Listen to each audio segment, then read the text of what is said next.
আমার মেয়ে তো পুনেতে থাকে, তো মাঝে মাঝে ওর সঙ্গে আমাদের আসা যাওয়া চলেই। তো আমাদের এটা খুব সুবিধা এই কারণে, এই জায়গাটা, কারণ 15 থেকে 20 মিনিট হার্ডলি লাগে আমাদের এয়ারপোর্ট পৌঁছতে বা এয়ারপোর্ট থেকে আসতে।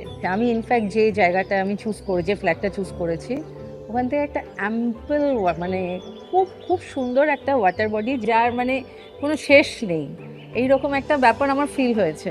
ওই কারণে এটা আমার বেশি ভালো লাগছে। এটা রামসায়ার প্রজেক্ট আছে, ইন্টারন্যাশনালি এটা প্রোটেক্টেড, এখানে কোনো কিছু কনস্ট্রাকশন হওয়া মুশকিল আছে।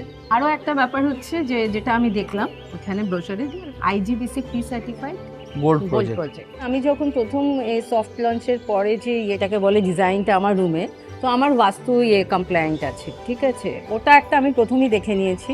আর চারদিকে তো প্রচুর গ্রিনারি, সেটাও একটা ব্যাপার, কোনো ব্যাপার, মানে আমি চাইলে, আমি ভীষণ গাছ ভালোবাসি, জল ভালোবাসি, মানে ইনফ্যাক্ট আমি নেচার লাভ।